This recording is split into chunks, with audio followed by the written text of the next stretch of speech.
I've worked with people at both ends of the financial spectrum, both billionaires and the unemployed, those with enough in their bank account to feed a nation, and those living hand to mouth. But the only difference between the people at either end is the amount of money in the bank. What happens when you become equal? Well, all those judgments move aside.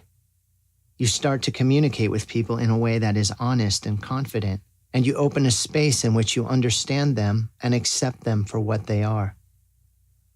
I experienced a wonderful demonstration of this in Costa Rica. On one side of the room sat a politician, and on the other side sat the gardener to the politician. There was no social divide in terms of the way they communicated, and it was one of the most refreshing, comfortable experiences in my life. So what happens when we become equal? We remove those judgmental glasses and start to communicate, not only better externally, but within ourselves.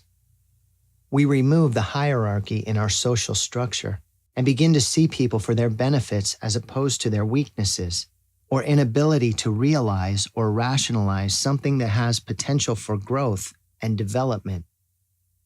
As part of this evolutionary process, the next step for you over the coming days is to remove the judgmental element of you.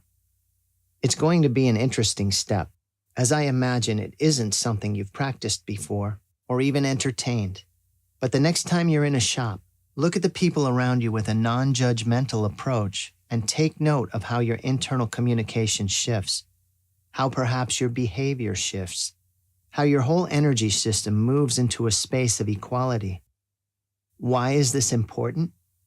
Well, we are what we are as a consequence of that internal communication. And the more we find ourselves equal, the more we will remove any of the restrictions others have placed on us. Remember, people are not their behavior. People are not their behavior, they are something much more. However, behaviors at times can restrict what is possible for them and where they fit in society. In this sense, we are our own worst enemy.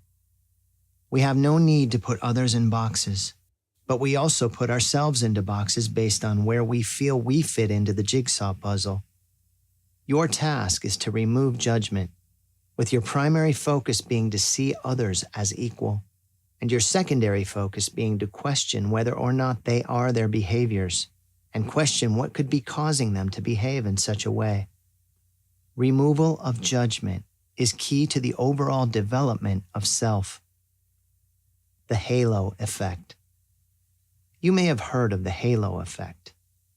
In a nutshell, it's a cognitive bias in which our impressions of a person in terms of how we view their attractiveness and appearance influences our opinion of them as a person and how we judge their character.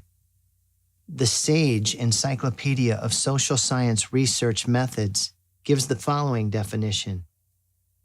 Also known as the physical attractiveness stereotype and the what is beautiful is good principle, the halo effect, at the most specific level, refers to the habitual tendency of people to rate attractive individuals more favorably for their personality traits or characteristics than those who are less attractive.